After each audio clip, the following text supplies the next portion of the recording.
Bueno, vamos a continuar con estas sesiones asociadas a nuestro filtro. Y como podrán ver, es de interés en este diseño analógico, que después de todo será un diseño a la medida, pues es muy relevante conocer los fenómenos que uno desea controlar. Es relevante rescatar y tener conocimiento de cuáles son las variables que tenemos bajo nuestro control. Y a partir de ello, pues intentar modelar de la mejor manera, de modo que con esos pocos parámetros podamos hacer un buen diseño que cumpla distintas características de desempeño o globalmente que uno cumpla con el desempeño esperado. Al final del día, lo que interesa mucho es tener modelos analíticos de diseño. Esos modelos que nos permita aproximarnos lo más que nuestra comprensión nos permita al resultado deseado, y después, seguramente cuando el trabajo así lo demande, pues haremos uso de los distintos recursos que tengan los diferentes simuladores.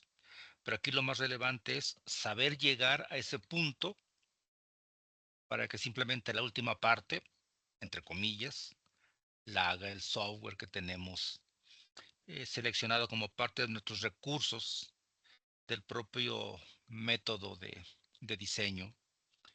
Y bueno, este tema del ruido térmico pues da mucho para hacer, para trabajar, para proponer, para desarrollar. Sigue siendo un tema abierto, y para todos aquellos desarrollos que están siendo integrados en silicio, que se alimentan con un voltio, pues el tema del ruido es recurrente. Y el ruido aparece porque se manifiesta justo cuando los niveles de alimentación se reducen. En años atrás, cuando trabajábamos con el transistor bipolar y que usábamos alimentaciones relativamente grandes, 12 voltios, pues prácticamente el ruido no era un problema, como hoy sí lo es. Entonces hay muchas fuentes de ruido, y solo para introducirnos en este tema, pues hemos decidido incorporar el ruido térmico en esos elementos de red que bien hemos seleccionado y que con capacitores hemos podido definir el ancho de banda de un filtro, y un filtro que hemos aterrizado para una aplicación auditiva, y que ello ya nos impone una serie de condiciones y consideraciones que debemos de incorporar en nuestra propuesta de desarrollo. Y bueno, esta expresión, esta transparencia, es justo en lo que concluimos la sesión anterior. Decíamos que no es suficiente decir que la señal de interés, la amplitud de la señal de interés o la potencia de la señal de interés, no es suficiente con que sea mucho mayor que la potencia del ruido o de cualquier otra señal no deseada. Lo relevante es tener una métrica que nos permita saber qué tanto estamos cumpliendo con esa característica de mucho, muy grande. Y una de ellas es la relación señal a ruido. Y hemos visto en este tópico que estamos hablando que usaremos el ruido térmico generado por nuestros resistores como el nivel de referencia. Y lo usamos como referencia porque nuestro interés es tener una métrica dada en decibeles. Y esta medida en decibeles hoy día pues es una especificación en muchos desarrollos, así que pues también rescatamos esta unidad. Esta unidad que únicamente nos está diciendo con un número más compacto si estamos cumpliendo o no una especificación. En este caso, la relación señala ruido, y mientras no hagamos mención diferente o mientras no le indiquemos al simulador alguna variante, aquí y el simulador trabaja a temperatura ambiente. No todos los simuladores tienen incorporados los modelos para simular en distintos rangos de temperatura. Así que cuando sea el caso, sí va a ser muy relevante saber a qué tipo de simulador acudir, sobre todo si quisiéramos participar en este rango de frecuencia comercial, no sé, en 90 grados centígrados, a menos 40 o menos 50 grados, si es conveniente tener certeza de que la respuesta que nos da un simulador corresponde al desempeño esperado, y eso solamente lo vamos a saber si tenemos la seguridad de que los modelos de desempeño están incorporados en las rutinas del simulador.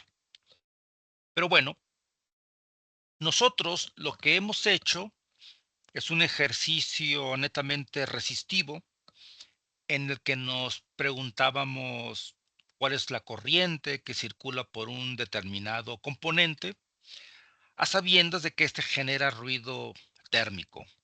Ese ruido ya lo calculamos y del punto de vista de modelado lo hemos incorporado en nuestra comprensión como una fuente de corriente, RMS. También decíamos que la suma total de contribuciones de corriente en ese componente de interés es la suma aritmética. Hacemos uso del principio de superposición, hacemos uso algebraico de nuestros recursos para definir un cociente que nos permita pesar cuál es la contribución del ruido respecto al valor de la corriente de interés. Entonces, si bien tener una relación de corrientes es muy importante, más importante debe ser tener la potencia de cada una de esas contribuciones. Y es relevante tener las potencias porque justamente eso nos va a llevar a que podamos empezar a definir esta métrica que se llama la relación señal a ruido. Pero aquí el tema es, bueno, ¿y qué debo hacer para tener estos términos o este cociente al cuadrado? Bueno, lo más relevante aquí, por la forma analítica en la que hemos hecho este desarrollo, hablo de la ecuación 4. Si nuestro cociente es menor a la unidad, obviamente la cantidad de decibeles que vamos a obtener va a ser negativo. Entonces, ahí lo que estamos diciendo es en qué proporción la potencia del ruido es pequeña en comparación a la potencia de interés.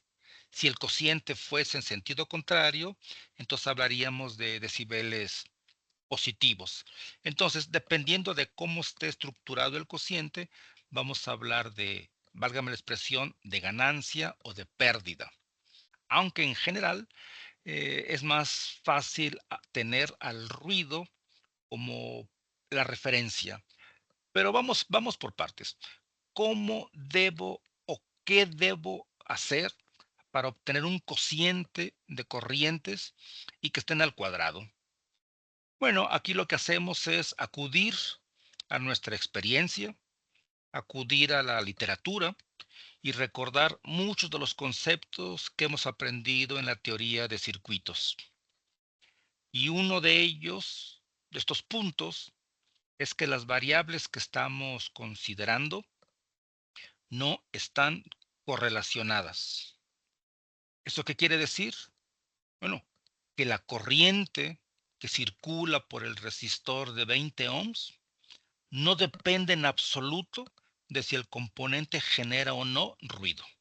Simplemente él existe porque hay un valor óhmico y porque hay un potencial aplicado. Punto.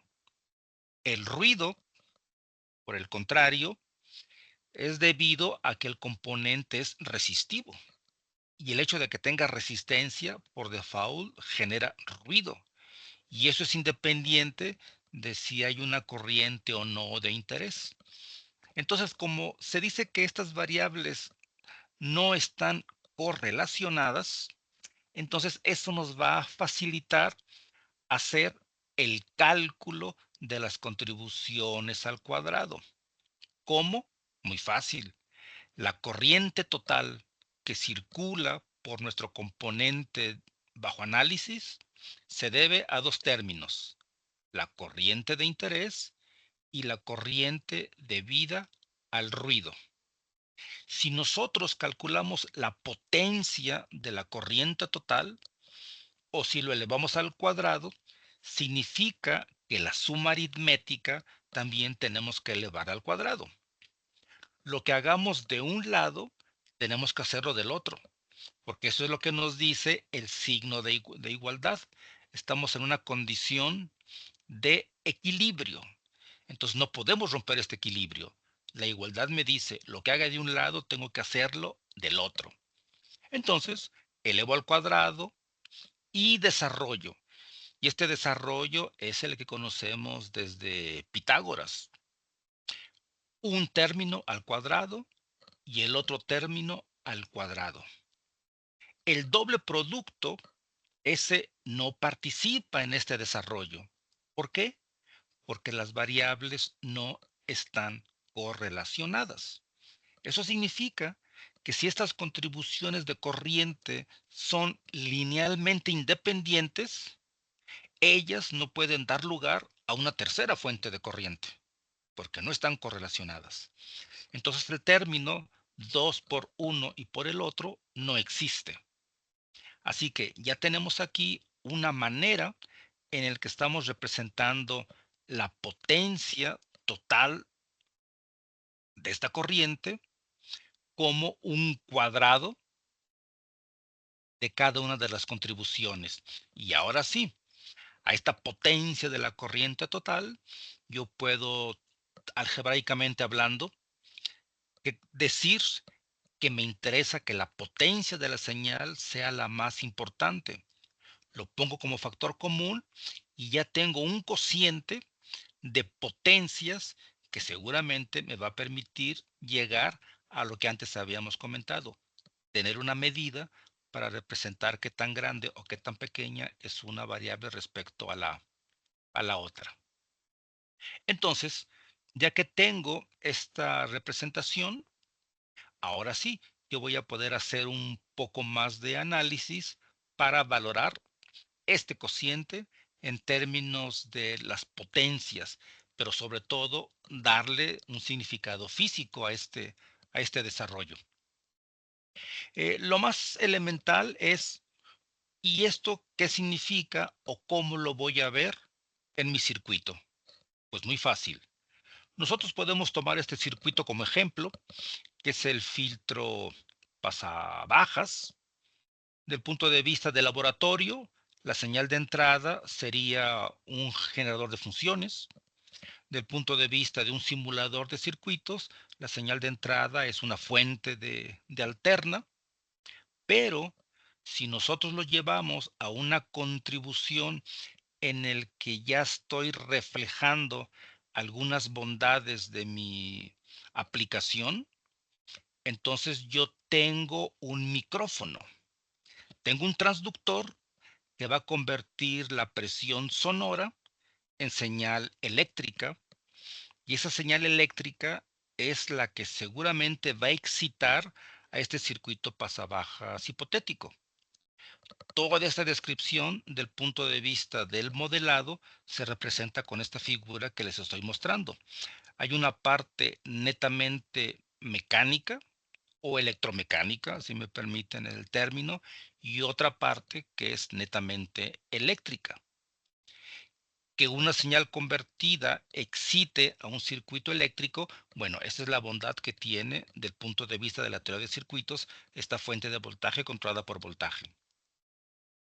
¿Cuál es la amplitud de este efecto de transducción de presión sonora a señal eléctrica?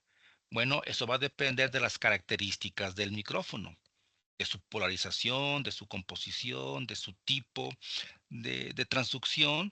Entonces va a ser el valor de esta señal de entrada. Bueno, pues esta señal de entrada es la que en nuestros análisis la estamos considerando como las señales de interés. Entonces, en esta suposición, uno está considerando que la señal viene limpia, que si la onda sonora es una función seno, que esta señal transducida sigue siendo una señal seno. Entonces ustedes síganme en la idea. Si por alguna razón esta señal que acaba de pasar por este transductor no es del todo fiel al frente sonoro, entonces empezaremos a filtrar y quizás eso justifique por qué queremos poner una etapa de filtrado.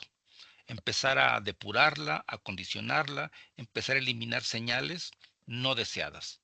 Pues bueno, esto sería de alguna manera una representación de este mecanismo de transducción y es muy importante porque en la próxima sesión vamos a ver de qué orden es esta señal que va a proveernos el micrófono del punto de vista eléctrico, visto como señal equivalente en voltaje.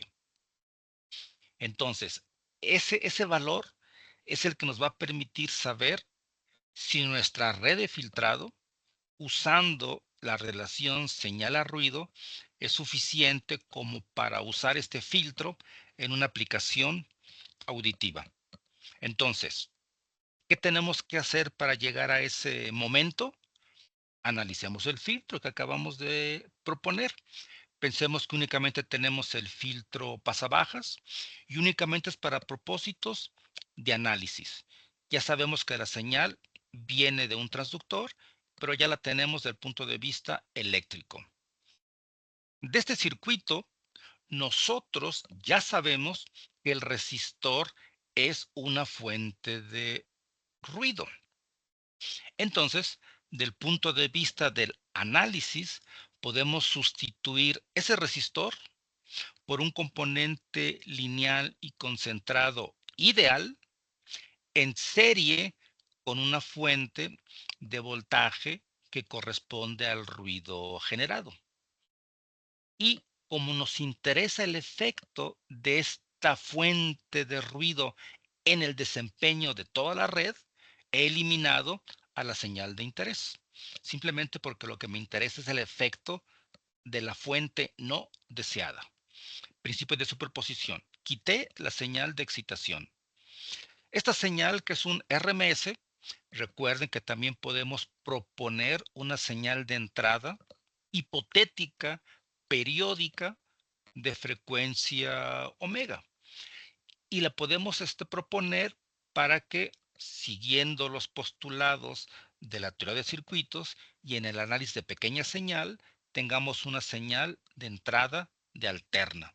Pero esto es hipotético, ¿eh? Recuerden, nosotros lo que tenemos es un valor RMS. Si yo sustituyo esta fuente RMS por una fuente hipotética de ruido, Bain, pues resulta que el circuito, topológicamente hablando, es un filtro pasabajas. Es un filtro. Entonces, la función de transferencia es justo la que yo conocía, excepto que ahora, en este concepto de divisor, pues la señal de interés es la que ahora corresponde al ruido. Pero el desempeño en el dominio de la frecuencia corresponde a un filtro pasabajas. O lo que es lo mismo, si yo tuviera ruido, y eso únicamente lo represento con esta señal borrosa en gris, significa que si yo grafico el efecto del ruido en el filtro pasabajas, es esta curva que está aquí abajo en rojo. La curva en azul es el filtro pasabajas que yo diseñé desde antes, de hace muchas sesiones, sin que yo considerara el ruido. Esta es mi respuesta deseada. Lo que estoy asumiendo es que la contribución del ruido es pequeña, es pobre. Por eso es que pongo su respuesta en rojo y a un valor mucho mayor. ¿Qué tan retirado debe ser esta respuesta del ruido? Bueno, eso está asociado a la relación señal a ruido. Pero por lo pronto, ¿qué es lo rescatable de este análisis? Que todo el ruido que genera el resistor está en el ancho de banda de interés. Todo, todo está contenido en la respuesta esperada. Es decir, el filtro se va a colar, no lo vamos a filtrar.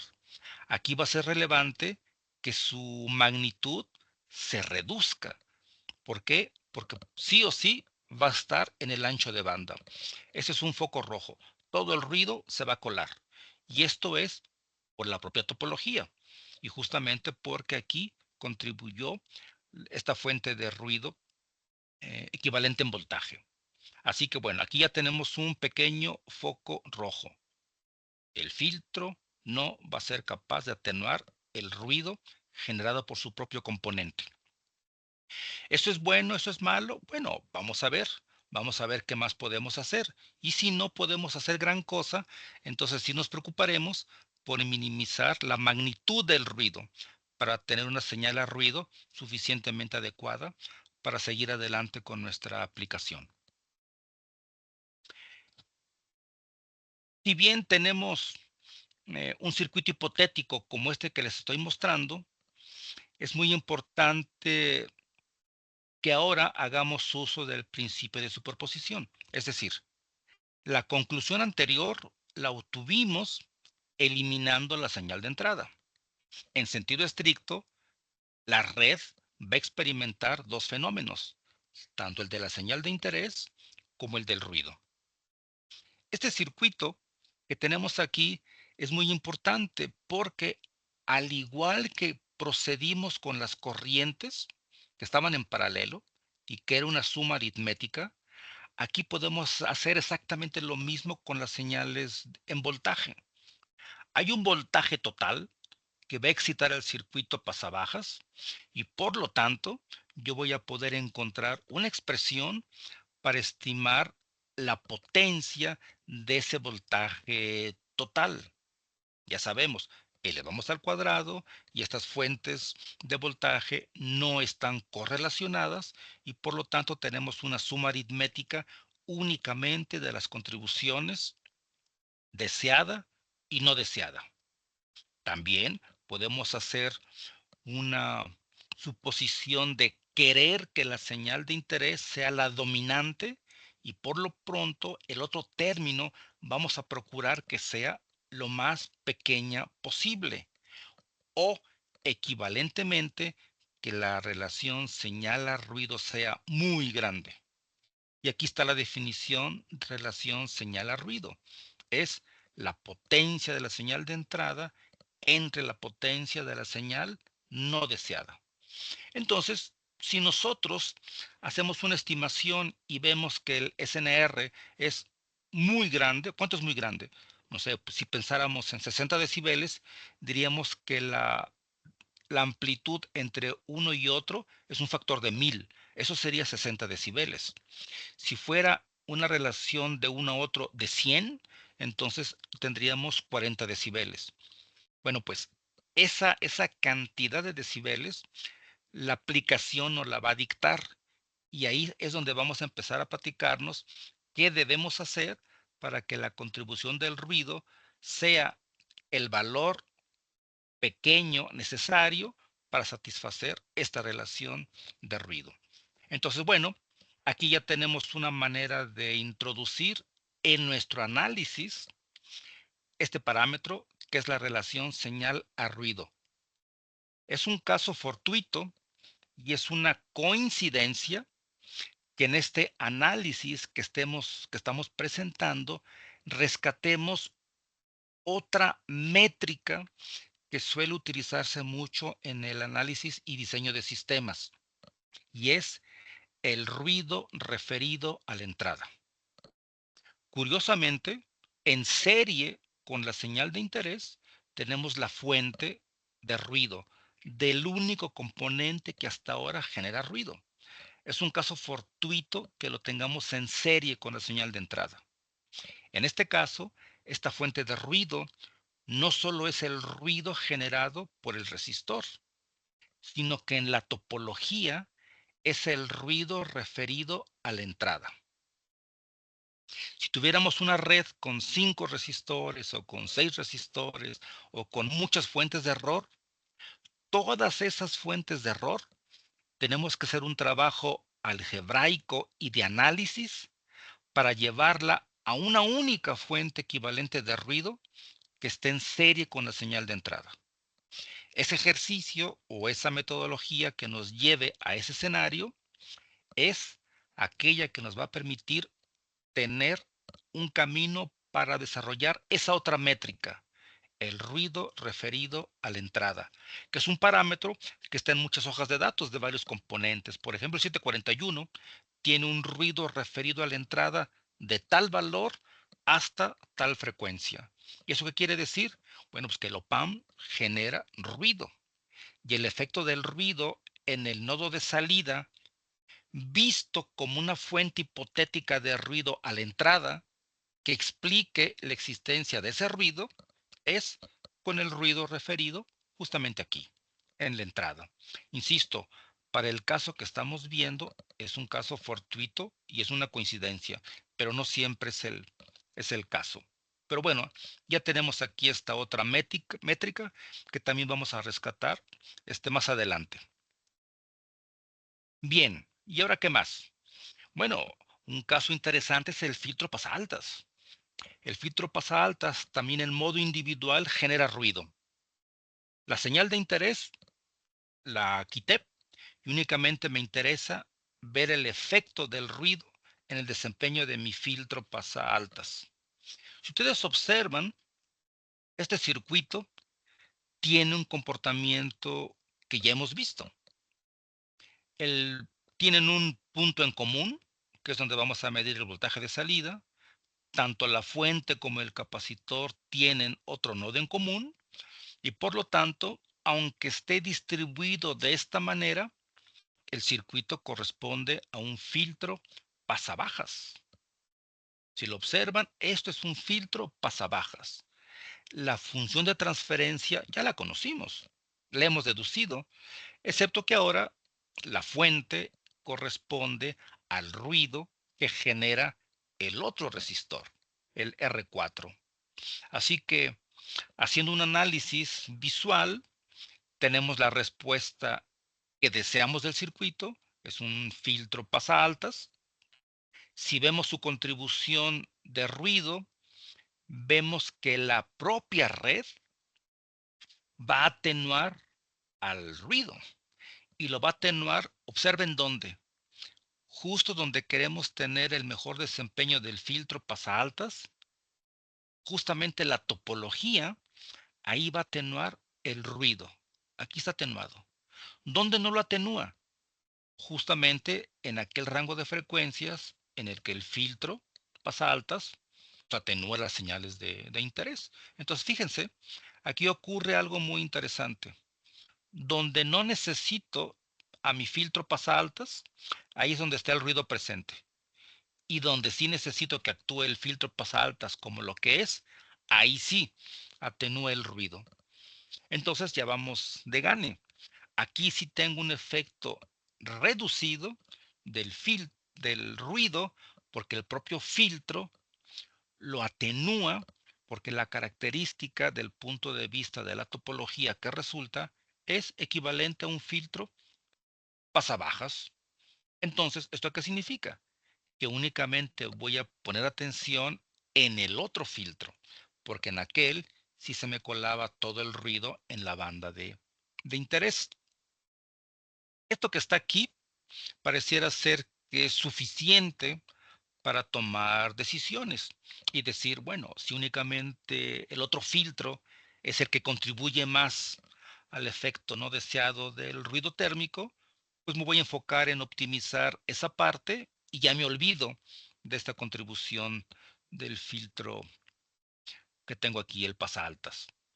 Eso pudiera ser verdad, aunque ya tuvimos una experiencia anteriormente en el que habíamos hecho una propuesta de diseño, teníamos un comportamiento esperado, decíamos que cuando uniéramos ambos circuitos, debíamos de obtener el resultado descrito y, oh sorpresa, tuvimos que tomar algunas decisiones para que la respuesta del circuito visto como un todo, pues se comportara como lo que deseábamos, como un filtro pasabanda bien comportado.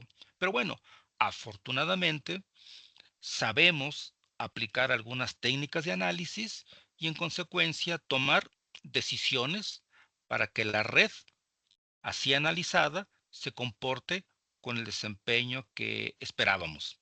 Entonces, dada esta experiencia, pues igual valdría la pena analizar todas las contribuciones de ruido. Aquí, por ejemplo, en el que no tengo la señal de interés, pues va a ser muy relevante saber cómo son estas dos contribuciones justamente en el nodo de interés.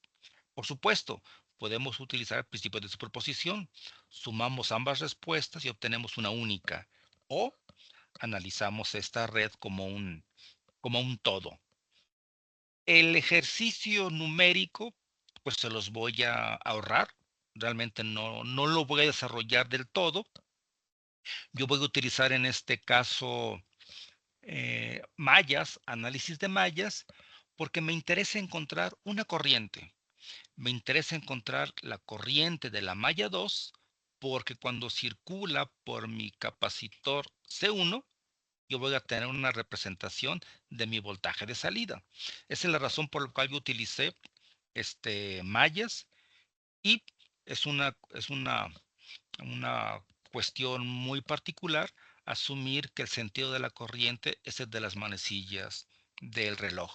Por supuesto que hay un trabajo algebraico detrás de todo esto, hay un agrupamiento de términos y después una representación compacta de todo lo que es la dinámica del circuito. Esto que está aquí es muy importante porque, fíjense, aquí ya me aparece una suma de términos. Esta suma yo ya puedo simplificarla porque yo conozco cuáles son mis valores resistivos. Así que ya desde aquí yo puedo empezar a eliminar el más pequeño y quedarme con el más grande. Si me quedo con el más grande y con la impedancia capacitiva, me va a quedar una suma que yo voy a poder asociar a alguna autorresonancia. Y lo mismo pasa con este otro término, el 1,1. Aquí también yo puedo hacer un poco de álgebra y tener aquí información de la otra autorresonancia. Ujú. Es decir, aquí en esta diagonal yo tengo los efectos individuales del punto de vista de autorresonancia de las dos redes que estoy analizando. Esta representación de la ley de Ohm es muy interesante. Luego la vamos a rescatar con más cuidado. Pero por lo pronto, ya desde aquí podemos empezar a hacer esta simplificación, que también la vemos desde acá, ¿eh? ¿Y por qué lo hacemos? Pues para irnos facilitando todo este rescate de tantos elementos. Entonces, obviamente lo hice y cada vez que lo hago ya una aproximación. El hecho de que yo elimine mi condición de equilibrio ahora es una aproximación. Y aquí yo estoy manteniendo el subíndice 2 en rojo para indicar que a este componente es al que tenía en serie uno de menor valor y que no lo estoy considerando por el valor pequeño que tiene respecto a este. La corriente 2, que es la que me interesa, la estoy resaltando en azul. Esta es una notación mía, particular, y únicamente tiene ese propósito, recordarme qué simplificaciones hice y qué variable es la que me interese. Entonces, bueno, pues quise mantenerlo aquí mismo. Lo que tengo después es la simplificación. Permítanme, déjenme descolgar mi teléfono.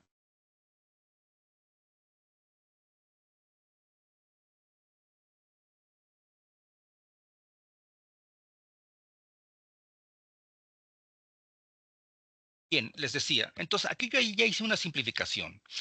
Por supuesto, no nos interesa tener cocientes de cocientes, así que vamos a simplificarlos.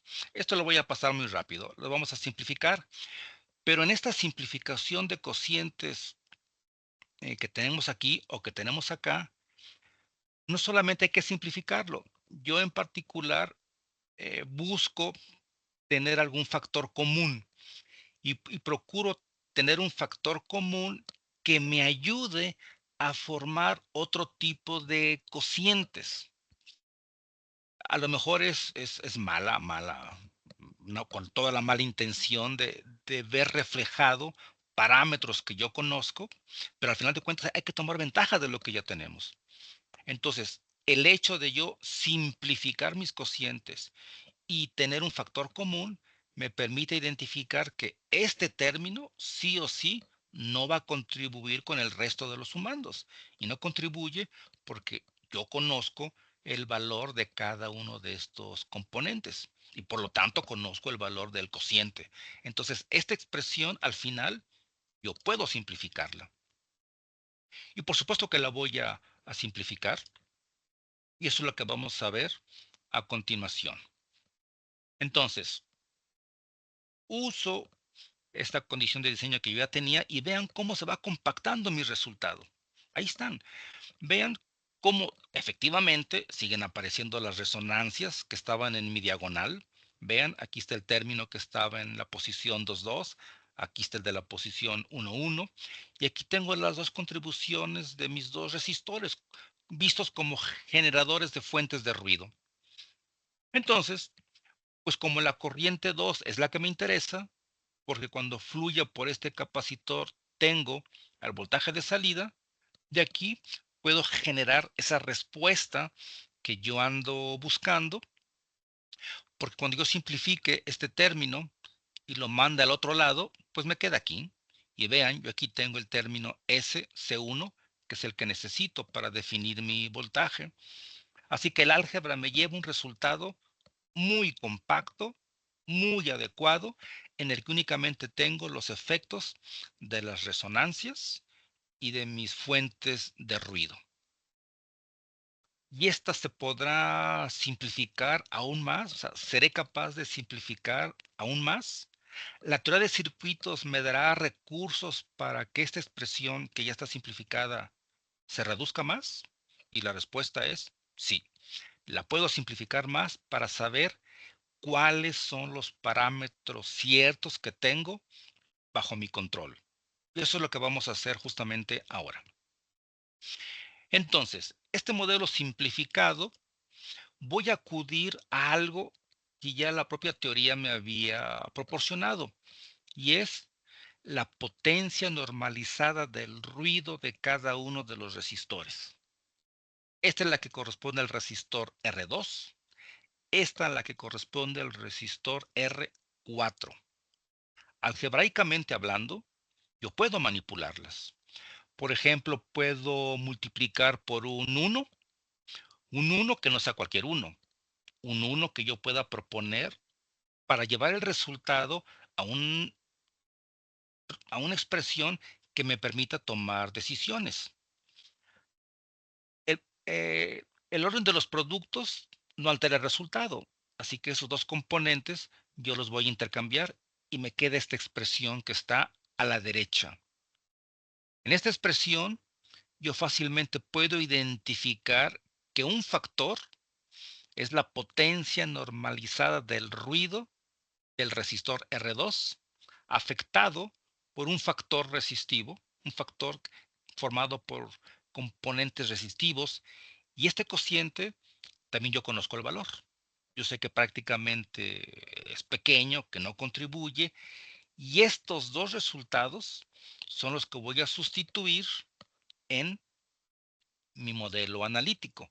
Recordemos, aquí están las potencias del ruido. En el circuito anterior tenía los valores RMS, así que saco raíz cuadrada. Y aquí están, vean, aquí ya está una contribución y aquí ya está la otra. Este término, obviamente, tengo que ponerlo en raíz cuadrada porque me interesa únicamente el valor RMS. Pues aquí está. Entonces, esta expresión, bien pude haber dicho, es cero y ya no la sustituyo en el modelo anterior. O lo sustituyo y simplemente veo si realmente es así, que no contribuya o no. Me explico.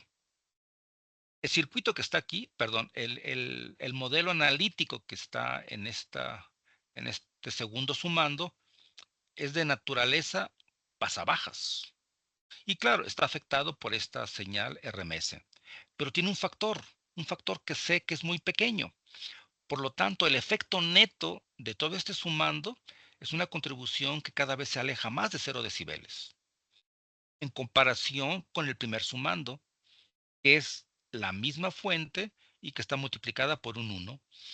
Entonces, es de suponer que esta contribución prácticamente es nula respecto a lo que aporta el primer sumando, y este sumando únicamente va a estar afectado por esta característica también pasabajas. Entonces, esta característica pasabajas y este término equivalente en ruido es justamente esta curva en rojo. La curva en azul es la respuesta esperada, la que yo espero. Entonces aquí podemos ver que efectivamente la contribución de esta red no participa, pero sí se queda este término, que era el que habíamos dicho que tenía, que caracterizaba al filtro pasabajas. Entonces vean, simplifico y me queda una expresión que efectivamente, como habíamos deducido en modo individual, mayoritariamente va a depender del filtro pasabajas. Y pues ya tengo un modelo analítico en el que me está diciendo que si yo deseo disminuir el efecto del ruido, que es equivalente a decir alejarlo de la señal de interés, pues únicamente tengo como variables de diseño la resistencia. Si quiero disminuirlo porque no cumplo la especificación, entonces tendré que reducir el valor de este componente. Ya habíamos dicho que la temperatura no es tan viable porque eso implicaría elevar el costo, así que entonces tendría que ser la resistencia. Y si es la resistencia, entonces aquí abro la puerta a otro escenario. Si no llegara a cumplir la especificación, significa que tengo que trabajar más en esta relación entre la señal y el ruido. Y si lo único que tengo es la resistencia como parámetro bajo mi control, yo tendría que reducir el valor de ese componente. Si yo reduzco el valor del componente hasta un valor tal que me permita satisfacer este alejamiento de la señal de interés, entonces tendré que reajustar el valor capacitivo, de modo que la resonancia siga estando donde lo deseo, ahí en 10 kHz. Si eso es una opción viable y si es el único camino, reducir el valor óhmico, entonces lo voy a reducir. ¿Hasta dónde? Pues hasta donde esté el alcance de mi aplicación. Puede ser que lo baje a 1 kilo ohm. Yo tenía aquí 159 kilos. A lo mejor lo bajo a 1 kilo ohm. O a lo mejor lo bajo a 5 kilo ohms. Sí, claro. Puedo bajar el resistor a 5 kilo ohms. Pero ¿qué pasa con esta relación? ¿Qué pasa con la relación R4 en R2? Si mi resistor R2 era de 159 kilos ohms y R4 era de 15.9 kilos, si yo R2 lo llevo a 5 kilo ohms, pues este cociente ya no va a ser consistente con este signo. ¿Significa que también lo debo disminuir? Seguramente sí. Posiblemente tenga que disminuir R4 para seguir conservando esta relación y entonces tendré que reajustar el valor de capacitancia de C3 para que mi polo siga estando donde lo deseo, en 100 Hz. Si esa es la solución y está a mi alcance, pues lo hago. Sin duda lo voy a hacer. ¿Qué implicación tiene? Bueno, ya veremos. Por lo pronto estamos cumpliendo una especificación y lo puedo hacer desde el manejo controlado de los parámetros que he identificado como elementos de control, los resistores y los capacitores. Para conocer el efecto neto, bueno, pues toda esta expresión deberé de multiplicarla por la raíz cuadrada del ancho de banda y ya que tenga toda esta expresión, toda la respuesta ya va a estar equivalente en voltios. Todo esto son voltios.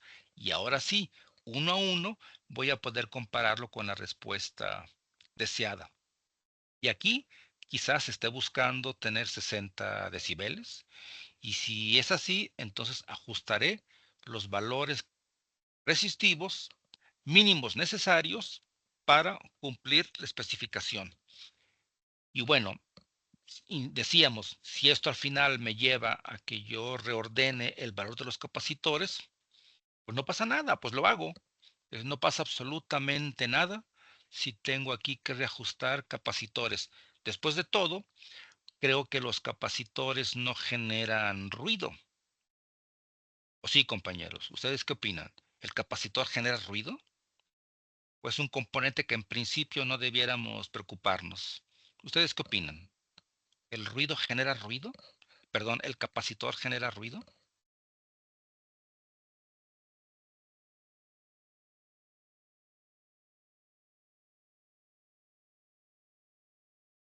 ¿Alguna idea? ¿Algún comentario?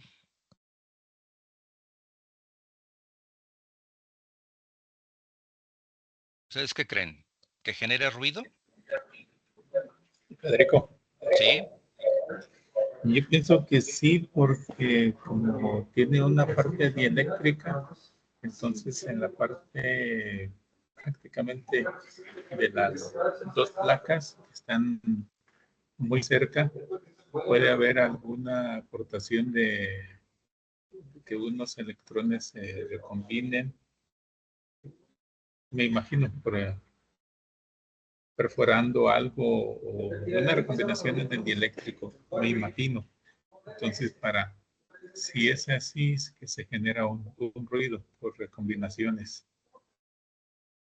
Una especie como de efecto cuasi túnel que permita que fluya por ahí algún portador.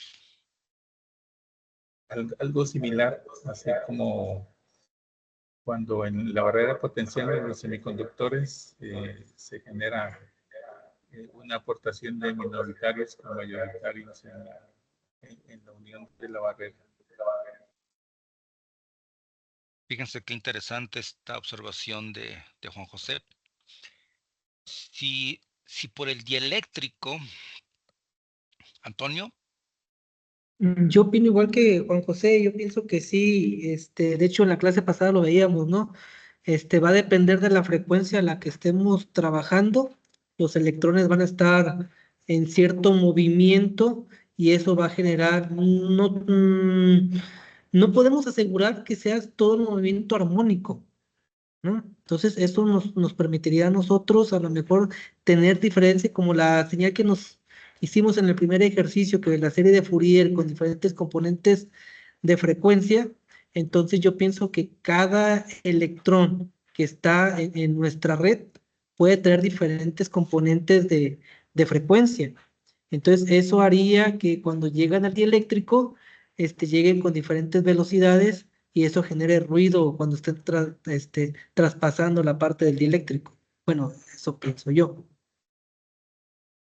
pero fíjense, al final lo que están comentando es, existe la probabilidad de que un portador de carga atraviese la zona del dieléctrico. Eh, la probabilidad no es cero. Si un portador atraviesa esa región, lo podemos considerar como una corriente instantánea formada por un portador. Si ese portador fue capaz de ir de un lado a otro, quiere decir que entonces tenía energía. Y si tenía energía, esa zona que atravesó tenía un potencial. Y si tenía potencial y él está en movimiento, entonces hay un efecto de baja resistencia. Y si hay ese fenómeno, el hecho de que identifiquemos algo como con desempeño resistivo, pues va a generar ruido. Ujú. Ahora, ¿qué pasa si son dos portadores o tres? No, no estamos diciendo que el dieléctrico esté dañado, no, no, simplemente la probabilidad de que atraviese un portador, pues no es cero. Bueno, pues ese tipo de fenómenos es posible que ocurran, no sabemos en qué cantidad, si muchos, pocos, o qué condiciones van a provocar que ocurra lo uno o lo otro, pero en promedio sí hay una manera para cuantificar el ruido en un capacitor. Y resulta que ese ruido va a depender de la constante de Boltzmann, de la temperatura absoluta y del valor del capacitor. O sea, esos 3 parámetros van a ser necesarios y suficientes para hacer una estimación de cuál es el ruido que genera ese capacitor. Entonces, si en este rediseño que estamos haciendo, el ajuste significa incrementar los valores capacitivos, pues habrá que observar hasta qué orden de magnitud crecería su ruido hipotético asociado para ver si este ruido no va a afectarnos ahora, toda vez que minimizamos el ruido de los resistores.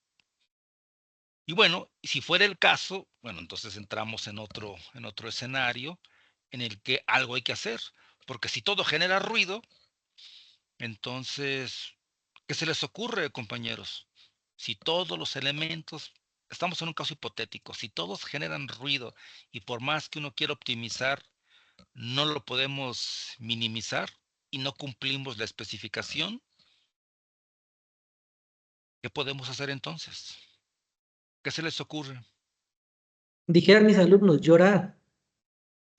Ok, se nos acaba el llanto y luego, ¿qué decisión tomaremos? ¿Podríamos usar el ruido como fuente? Si conocemos la naturaleza del ruido. Sí, sí, sí, claro, claro.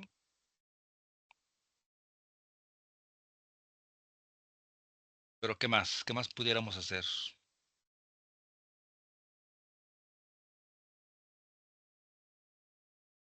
¿Cambiar la estructura o la estructura no la podemos cambiar?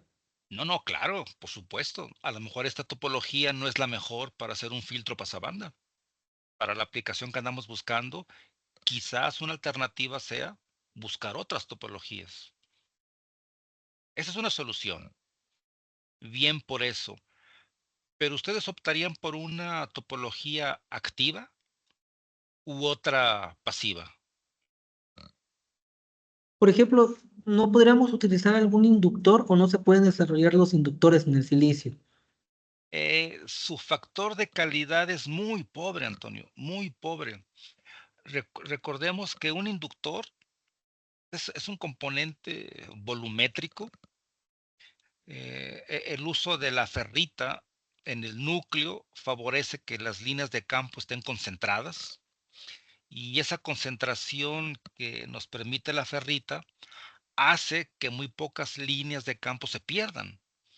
Entonces, la cantidad de líneas de campo atrapadas entre las pocas que se pierden, eso define el factor de calidad del componente. Y ese componente puede tener un factor de calidad de 10,000, 20,000, 50,000. Pero en silicio no podemos poner un núcleo de estas características. Si el inductor lo fabricamos, su núcleo va a ser el aire. Entonces la capacidad de retención de las líneas de campo es ínfima y el factor de calidad anda por ahí, en el mejor de los casos, en 20, 18. Imagínense, 20 a tener 50,000 si fuera un discreto.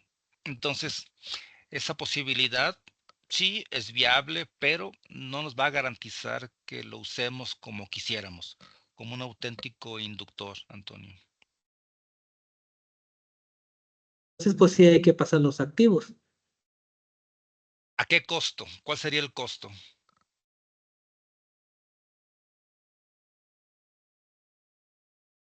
Levantó la mano Miguel Ángel. Sí, Mario, Mike, perdón, Mike. Sí, nada más iba a opinar que también si tienes un filtro, bueno, un filtro activo, Ujú. tienes la ventaja de que puedes aumentar la señal, te afecta menos el ruido térmico. Pero pues Ok. tienes que tener otras consideraciones porque a la hora de amplificar puedes estar metiendo más fuente de ruido y amplificando ruidos. Ujú, ujú. Ok, lo que está diciendo de alguna manera Miguel es que podemos usar un amplificador de bajo ruido, un LNA primero, amplificar la señal, ya la estamos acondicionando, y si el filtro pasabanda es nuestro responsable de ruido térmico, pues por lo pronto ya le dimos amplitud y seguramente estamos subiendo un poco más la señal de interés que ya está acondicionada y seguramente indirectamente estaremos incrementando esta relación señal a ruido.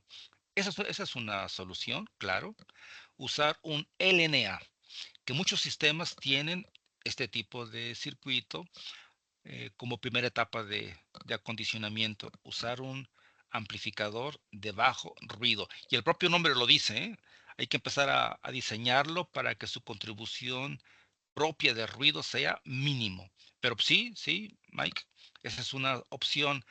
Pero si bien esa es una solución viable, entonces estamos dispuestos a pagar el costo.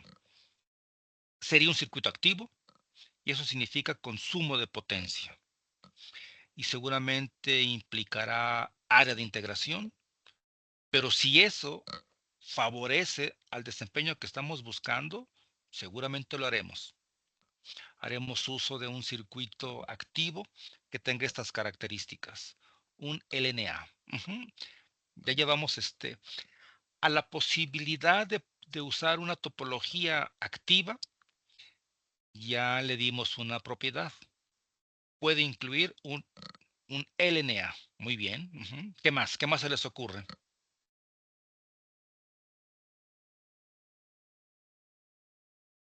Otra solución, que a lo mejor va a implicar un costo, pero a ver. Pues como dice, ¿no? Con el mismo diseño del amplificador, si vamos a utilizar ya electrónica, con el mismo CMOS, diseñar el punto de operación. Claro, por supuesto.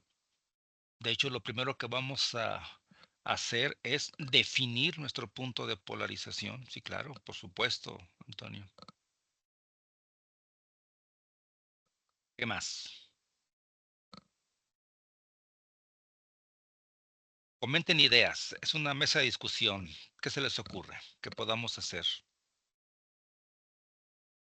Amplificar, sí. Un amplificador de bajo ruido, sí, claro. ¿Qué más?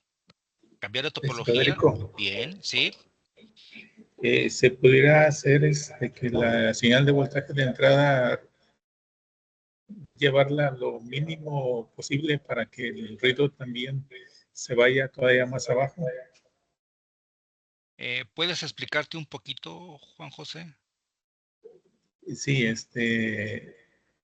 te doy cuenta que si tengo una señal de entrada, entonces esa me genera un ruido por parte de, del paso por la resistencia. Entonces, si yo bajo la amplitud de mi señal de entrada lo mínimo posible, también lo haría con el ruido. Entonces, Este, eso ya no, no, porque el ruido es independiente de la señal de entrada. ya. Sí, recordemos que no están correlacionadas. Ajá. Ya te entiendo. ¿Mm? Entonces, deja pensar de otra cosa. ¿Qué más, Rodrigo? ¿Qué propones? Estoy pensando.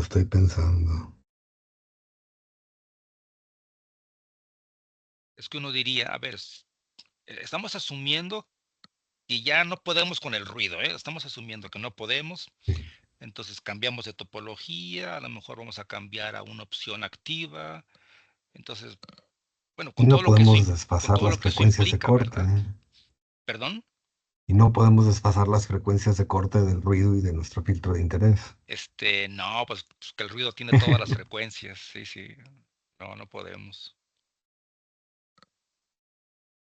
Interesante, este tipo de fenómeno, porque de alguna manera se ha resuelto este problema, ¿no? De alguna manera. Miguel Ángel. Sí, ahorita me acordé de las aplicaciones criogénicas, que lo que hacen Ujú, es enfriar los ujú, circuitos para que tengan menos ruido. ujú. Sí, sí, es una opción. costosa, pero es opción, claro. Sin duda es una opción. Pero bueno, seguramente la opción tendrá que ser, insisto, si ese fuera el escenario, seguramente la opción activa va a ser una buena propuesta. Yo no me iría por otra alternativa pasiva, porque seguramente tendré algunas dificultades de manufactura o por el número de elementos que quizás incremente. A lo mejor pudiera ser más complicado la reducción. Así que sin duda, si ese fuera el escenario, insisto, habría que emigrar a una configuración activa. Y seguramente esa es la solución. Sería la solución. Pues muy bien. Este es un tema interesante. Esta manera de acondicionar la señal para que el ruido no afecte es un problema abierto. Hay muchas áreas de aplicación en las cuales el ruido es un problema. Y ahí está un enorme campo de posibilidad. Para todas las aplicaciones hay un efecto específico del ruido. El diseño de los amplificadores de bajo ruido es todo un tema. Siempre se está procurando encontrar el mejor desempeño, la topología más simple, la que menos consuma potencia, la que menos área de integración requiera, la que tenga menos componentes, que sea muy lineal, incluso hasta que tenga un ancho de banda muy grande. Como pedir no empobrece, es un problema abierto el de los amplificadores de bajo ruido. El de los sistemas de filtrado por default también son un problema abierto. Y sí, prácticamente todas las soluciones que hoy se reportan y se proponen son activas. Y un alto porcentaje, si no es que el 99%, son en tecnología MOS. Así que bueno, primero vamos a ver si podemos evitar llegar a un escenario activo. Y si no, pues seguramente incorporaremos en las próximas sesiones que nos quedan esta incursión en los circuitos activos. Y seguramente también nos permitirá rescatar una serie de conceptos que ahí tenemos acumulados y que seguramente vamos a poner sobre la mesa para hacer una propuesta de mejora en ese desempeño que estamos buscando de baja frecuencia. Acuérdense, estamos de 100 a 10 kilohertz. Tampoco es un ancho de banda así muy relevante. No estamos ahorita en protocolos de comunicación ni nada de eso. Simplemente estamos en un momento de acondicionar la señal que queremos usar para esta aplicación auditiva. Pero bueno, lo que viene ya lo veremos en la próxima sesión, que les comparto, pues será en los días que desde un inicio seleccionamos, ¿no? Los días lunes y miércoles. Y pues bueno, este tipo de desarrollo, pues yo les pediría que lo documenten en ese segundo documento que estamos generando, que la primera versión creo que aparecerá ya mañana jueves. Así que bueno, en la medida de lo posible, incorpórenlo. Si apenas están trabajando en la primera parte o tienen pensado iniciar apenas la documentación, está bien. No tienen que documentarlo de las 3 sesiones.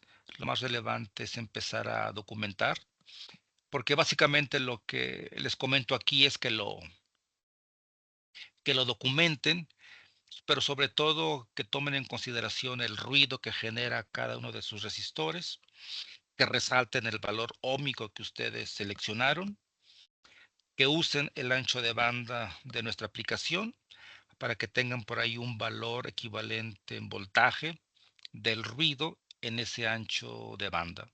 Y pues nada, solo es eso. Recordemos que es un documento que seguramente luego utilizaremos como referencia. Y esa es la intención, que la documentemos de la mejor manera. Para varios de ustedes que ya han estado enviando sus reportes actualizados,